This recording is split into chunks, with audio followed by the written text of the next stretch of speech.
हाय दोस्तों, आप सबका रोजगार विद पंकज यूट्यूब चैनल में आप लोग का स्वागत है। जैसा कि पता है कि उत्तर प्रदेश पुलिस की परीक्षा एकदम पास आ चुकी है। पेपर निर्धारित हो चुके हैं। पेपर 18 फरवरी और 17 फरवरी 2 दिन में है पेपर तो ये पेपर की डेट पास में ही आ गई है। ज्यादा समय नहीं है, आप लोग समय को मत गवाइए। जो भी समय है आप लोग अपने घर पर स्टडी पे खुद पे ध्यान दीजिए।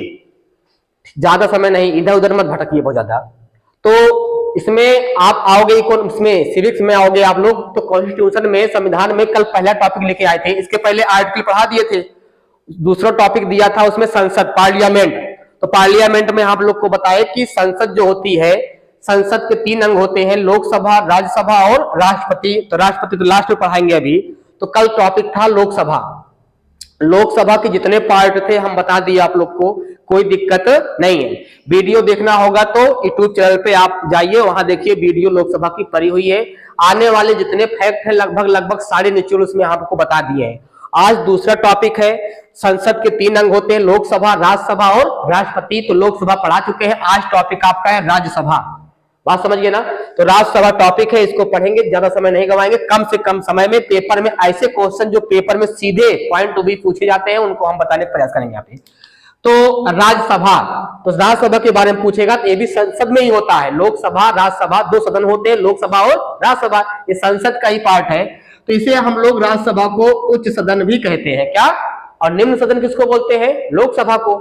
और इसे विशेषज्ञ सदन भी बोलते हैं।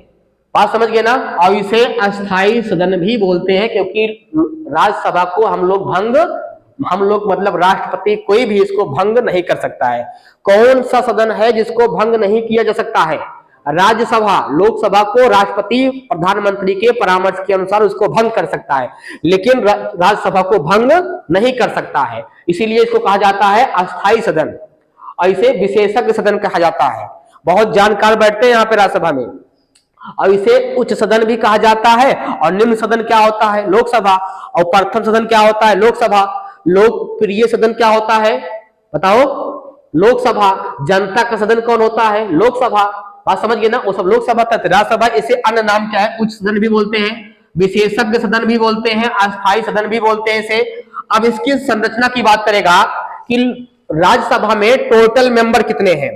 टोटल मेंबर की बात करेगा तो मैक्सिमम मेंबर जो इसके हैं कितने हैं, 250। कितने हैं, अगर कहा जाएगा राज्यसभा में अधिकतम सदस्यों की संख्या कितनी है, तो अधिकतम सदस्यों की संख्या 250 है। कितना है, 250 है। यहां देखिए, चीज समझिए यहाँ पे, नहीं तो बात दिक्कत होगी। अधिकतम यहां कहा जाए कि राज्यसभा में अधिकतम सदस्यों की संख्या कितनी है, 250। और लोकसभा में कितनी है, 552। लोकसभा में वर्तमान में कितने हैं, 543। और यहां वर्तमान में कितने हैं, 245। याद रहेगा ना। तो यहां मैक्सिमम 250 है। तो 250 में 238 प्लस 12, इसका मतलब है 238 चुन के आते हैं। क्या होते हैं, इनका चुनाव होता है। और 12 जो होते हैं इंग्लो इंडियन होते हैं, इनको कहते हैं आंग्ल भारतीय। क्या कहा जाता है इनको, आंग्ल भारतीय। ये क्या होते हैं, आंग्ल भारतीय। तो इनका चुनाव नहीं होता। राष्ट्रपति जिसको समझता है, जो उस काबिल होता है, उसका मनोनयन कर लेता है, उनको चुन लेता है। उनका कोई चुनाव नहीं होता है। जिनका चुनाव होता है वो निर्वाचन के अंतर्गत आते हैं, जिनको चुन लेते हैं उनको बोलते हैं मनोनयन। तो यहाँ 238 में कुछ सीटें खाली हैं, 233 सीटें ही भरी हैं, 5 सीटें नहीं भर पाई हैं। और प्लस 12 कितना हो गया, 245। वर्तमान में कहा जाए कि राज्यसभा में टोटल मेंबर कितने हैं, 245 है। और अधिकतम कितने का प्रावधान है, तो बोलो 250। कोई दिक्कत यहां तक। बात करेगा कि यूटी में विधानसभा नहीं होती है, लेकिन 2 यूटी ऐसी है जहां पे मुख्यमंत्री होते हैं।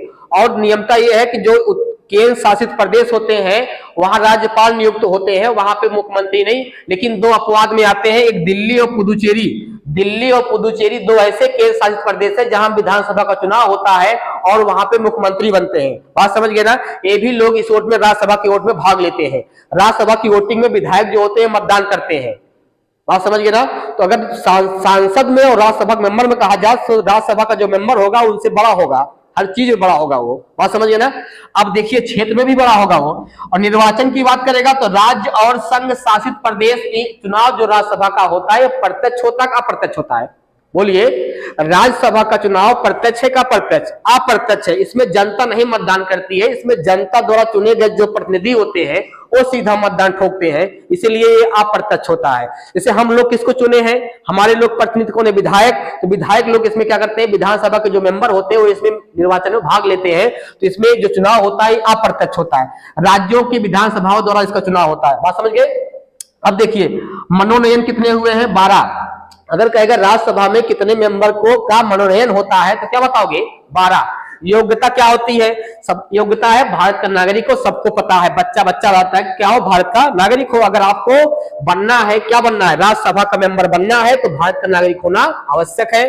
सेकेंड बात होती है 30 साल की आयु पूरी हो चुकी हो। अगर आप चाहते हो कि हम राज्यसभा के मेंबर बने तो आपकी आयु कितनी हो, 30 साल। और लोकसभा का मेंबर बनना चाहते हो तो आपकी आयु कितनी हो, कल बताए थे 25 साल।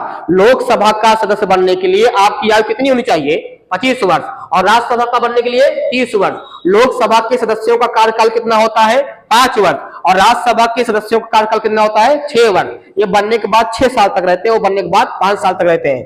तो भारत का नागरिक हो, 30 वर्ष आयु पूरी कर चुका हो। कोई व्यक्ति अगर राज्यसभा का मेंबर बनना चाहता है तो 30 साल पूरा हो तब वो जाके टिकट भर सकता है, नामांकन कर सकता है, तब चुनाव लड़ सकता है। और लोकसभा का मेंबर बनने के लिए कम से कम उसकी आयु कितनी हो, 25 वर्ष हो। अगर आपको सांसदीय का चुनाव लड़ना है तो आपकी एज 25 से कम है तो आप लोकसभा का चुनाव नहीं लड़ सकते हो।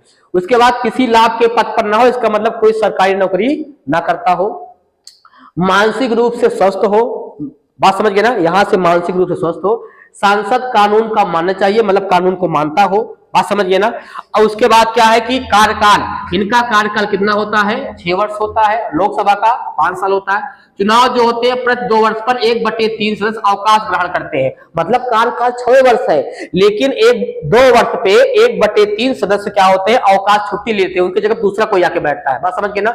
उसके बाद सभापति कौन होता है, राज्यसभा का संचालन कौन करता है, सभापति। और लोकसभा स्पीकर जो होते हैं, लोकसभा को कौन चलाता है, लोकसभा का संचालन कौन करता है, कल बताए थे, लोकसभा अध्यक्ष ओम बिरला है। कौन है? उसी प्रकार राज्यसभा में जो 250 लोग, वहां 245 लोग बैठे हुए हैं, ऐसे तो मेन गद्दी पे बैठ के कौन संचालित करता है, तो संचालित करने वाले आदमी कौन है, वो होते हैं, उनको बोलते हैं सभापति। क्या बोलते हैं, उनको सभापति कहते हैं। और लोकसभा में उनको क्या बोलते हैं, स्पीकर, लोकसभा अध्यक्ष बोलते हैं। और यहाँ क्या बोलते हैं, सभापति। तो सभापति होता कौन है, जो वर्तमान में जो भारत का उपराष्ट्रपति होगा वही क्या बनेगा, फिक्स है, जो भारत का उपराष्ट्रपति होगा वही राज्यसभा का सभापति होगा। तो भारत के उपराष्ट्रपति कौन है, जगदीप धनखड़ है, तो वही क्या होंगे, तो जगदीप धनखड़ है तो वही क्या है, राज्यसभा के सभापति हैं। कोई दिक्कत, जो उपराष्ट्रपति होंगे वही क्या होंगे, राज्यसभा के सभापति होंगे। तो जगदीप धनखड़ इस समय उपराष्ट्रपति हैं, तो यही क्या होंगे, सभापति होंगे। तो कहा जाए वर्तमान में भारत में राज्यसभा के सभापति कौन है, तो कौन होंगे, जगदीप धनखड़ होंगे। और कौन उपराष्ट्रपति है, तो वही होंगे। बात समझ गए ना। और इसमें सभापति के बाद उससे छोटा होता उप सभापति, तो वो क्या होता, सदस्य होता। मतलब ये जो सभापति होते हैं 250 में इनकी गिनती नहीं होती है, तो उपराष्ट्रपति है। ये जो 250 जीत के गए हुए हैं 245, इसमें इनकी गिनती नहीं होती है। राज्यसभा का जो सभापति होता है, क्या राज्यसभा का मेंबर होता है कि नहीं होता, बोलिए। राज्यसभा का सभापति जो होते हैं, सभापति क्या राज्यसभा के मेंबर होते हैं नहीं होते, नहीं होते हैं, क्योंकि तो उपराष्ट्रपति है और राज्यसभा के मेंबर नहीं है। लेकिन जो उप सभापति होता है, उप सभापति ये राज्यसभा का मेंबर होता है, जो जीत के गए हैं उसी में से एक बनता है उप सभापति। लेकिन सभापति नहीं बनता, तो कौन होता है, उपराष्ट्रपति होता है। कोई दिक्कत यहां तक, बोलो, अच्छा फैक्ट है ये। उप सभापति जो होता है वो राज्यसभा का मेंबर होता है, वहां का सदस्य होता है, लेकिन सभापति जो होता है वो नहीं होता है। आगे आइए, राज्यसभा के कुछ विशेष पॉइंट है, इसको समझिए। आर्टिकल 249 249 में जाइए। राज्य 2/3 पारित राज्य सूची का विषय राष्ट्रीय केंद्र कानून बना सकती है, मतलब इसके तहत कानून बना सकती है। आर्टिकल 312 क्या है, अखिल भारतीय सेवाएं, नौकरी वाले जो हम नौकरी करते हैं अखिल भारतीय सेवाओं में, या भारतीय संविधान के आर्टिकल 312 में कहा गया है अखिल भारतीय सेवाओं के लिए प्रावधान है, जिसमें IAS, IPS, IFS ये क्या है, बात समझ गए ना, ये सब इसमें आते हैं। हमको लगता है कि आप लोग को समझ में आया होगा, यहां से क्वेश्चन आने के चांस बनेंगे। धन्यवाद। अगली क्लास कल जो होगी वो राष्ट्रपति पे होगी।